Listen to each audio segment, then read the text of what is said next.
Ladies and gentlemen, we're here at WAGFEST 2009. We're here with the legendary Gregory Sargent, a.k.a. Black Tiger, representing North Kakalaka to the fullest.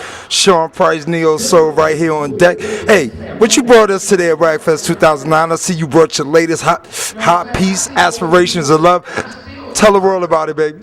This is the hottest piece, man, out right now, man. I've had over 100 books already sold in 2 weeks, and I got another 100 came in. They're just constantly coming, man. I got reviews from ladies saying, they send me emails from my MySpace and Facebooks talking about how they're enjoying so much. By the time they open it to page 66, oh my God, I'm losing it. Listen, this book right here is about inspirations, about romances, relationships, family, kids. When we grew up, we had old cats, they used to help us to make it through life, right? I got pieces in there about that. That's right. Once I deal with their family, their love, their relationship, that inspiration, that love stuff gets you fired up and blood boiling. You know how that blood boiling love stuff? That's it. But by the time you hit page 60, we go into that erotic short story where you need a little candles, a little bit of candles, a little bit of bubble bath for yourself, some me time, as ladies say, some me time. That's what you need. Now, what book is this for you? Let the world know. What's it for? No, is your second book? This is my first book. Okay. I got another book coming out behind this in about 4 months. It's called Inspirations of Love. It is strictly about family, love, and relationships. Okay. I've got a children's book coming out 2 months after that. Okay. And I've got a book called Don't Let Me Go, which is strictly straight, hot, erotica. Let's make love. Listen, if you can't handle the heat, you don't want to read that book. Right. Let me ask you a question, man. You know you're a passionate guy, I can see about your work. What was your inspiration to start writing? Because do you just wake up one day and say, damn, I'm gonna write a book? What was your inspiration? What moved you to that point? What was behind that? Tell the world how a.k.a. Black Tiger, Mr. Gregory Sargent, came to even writing books.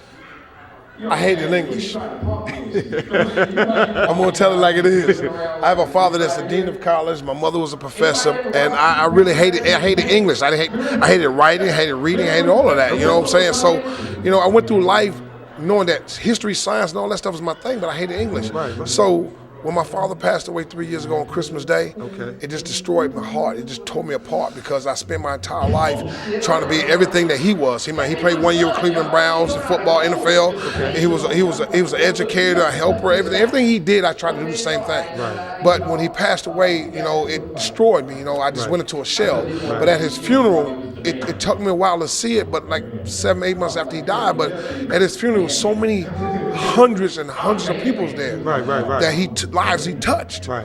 And when I kept looking at the videotape, now I don't know who videotapes funerals, but they showed the videotape my dad's, you know what I'm saying? So I'm looking at it, and I saw the people's lives he touched. Right. And so my father used to say to me, you can live your life and be stagnated and keep everything to yourself, or you can reach out and touch somebody. He said, I got sons that need to be a man. So in order for them to be a man, it's for them to see a man. Okay. So I'm being a man for you. Yes, sir. Be a man for yourself and your child and everybody else. Right. So I heard him say all these things, man, and I was wondering why was he saying this, but I saw once he passed away that these lives, people that I've never seen in my life showing up to his funeral to honor him. Right. So I decided if my dad can do this, and he said, don't hold it inside. Y'all hear this out there? Okay. I started writing stuff that I felt inside of myself. Right. And I said, what I wrote, if it can touch one person, I'm helping somebody. Church, definitely. Yeah. So everything I write in my books is about relationships, from conversations from people I've talked to, heard from, whatever. And I write about it and I break it down of what it was about. And as me as a true man, for real men out there who want to be an evolved man, how would I confront this? Because some brothers don't know how to confront situations. I write my pieces as far as how's a real man, how I confront this, and I put it in here so the ladies can get an understanding, and the guys can get an understanding. Okay, so it's a double-headed horse. It's a double-header. I talk about you women like a dog. I talk about you. I talk about you, but I build you right back up. Okay, I build you right back up. Yeah. Because you women need to understand about us men. We got feelings and things about us that you don't understand, so I write about it and try to educate you on this so that you know where we're coming from. So don't ask questions. So So if you're the type of person, woman that say, oh no, I don't want to hear the man, he does so-and-so, then you don't want to hear the truth. I deal with facts and truths. I don't deal with anything else. For guys, we have to grow up and be mature men. You want us to be cuddling and huddling and loving and all of that. Guys was raised to work hard, do all these type of things, go out and fix a problem, right? Women were raised by mommies and daddies who loved them to play with easy bake ovens, dress with baby dolls, stereotypical type, all that lovey-dovey stuff. So that's why they lovey-dovey, and we want to work hard. Like, for example, if a woman comes up to you, how many of you women have done this? You know, it's in the book. I'm going to tell you the truth. It's in the book. It's in the book. You come up and say, honey, I got a problem, so-and-so, and so-and-so, and so-and-so, and you tell him about the problem. Then he turns around and jumps up and tries to fix the problem. Then you get mad because he's trying to fix the problem. You really don't want him to fix the problem. You just want him to listen. Right. You don't want to fix the problem. Right. But men were raised to fix problems whenever something go wrong. So I talk about that for men who evolved, who learn that. So for you women to understand why he does that, so you don't be angry with them and lose your relationships, he does it because that's the way he was raised to do those type of things. So this book is an excellent book for you. Treasure Pearl. While walking home from work, I noticed you sitting there on the bench, saying to myself, what an attractive lady you are. As I pass you, look up and our eyes meet. I can see the hurt in them, such pretty eyes yet so full of pain. I stopped and stared deeper into them. Even though they are full of hurt, I can still see the sparkle in them, those beautiful eyes. The more I look, the more I can see that sweet, caring soul you had. It was wanting me to come out and wanting me to bless you. So I reached down and touched you as I spoke to you, wondering to myself, who could have thrown such a beautiful and precious gem away, such as you? Not having the time or patience to support and bring out all your gifts. So quick to destroy and toss you away like an old shoe, as if you were all used up and he wanted to throw you away. Not even having the time to even begin to tap into your resources and your soul and your selfishness, your help. Your kind heart, your giving soul, your maternal spirit, your faithfulness. He just threw it away like you were nothing.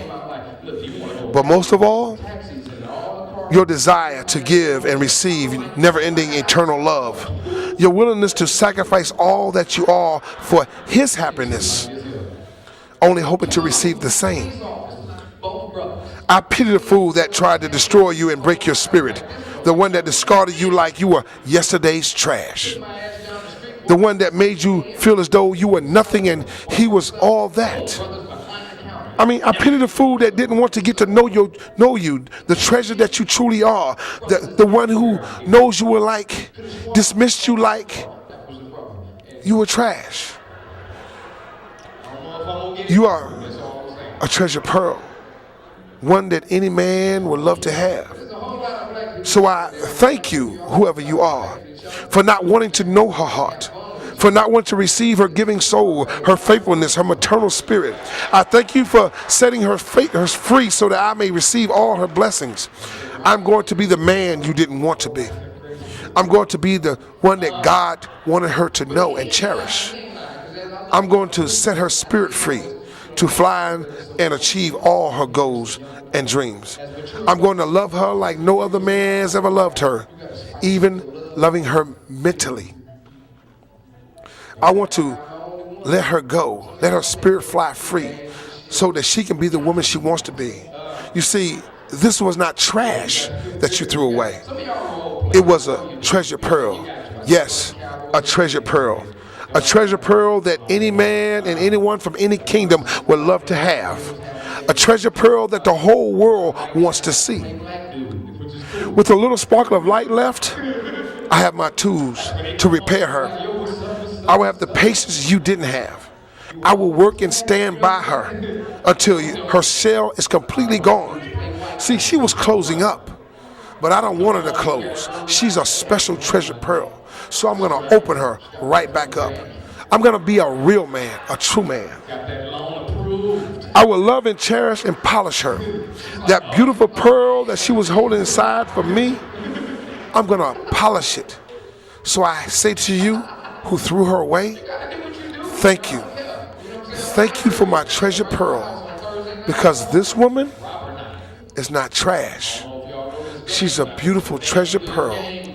I'm her king, and she runs my kingdom. I talk about you. I break it down to you. I give it to you straight up, facts and truths. No fiction, no I think, okay? But once we go through the facts and truth, after the first 14 pages, we get into the love and romance part. Then after that, page 60, we get into the hot, sexy, oh, I love you, baby. That hot, sexy, erotic short story. That you know, yeah. Okay. Ladies and gentlemen, we here with the magnificent Gregory Sargent, aka Mr. Black Tiger, aka making all men stand up, aka women that have broke down building and back up. On a serious note, this guy's a great humanitarian.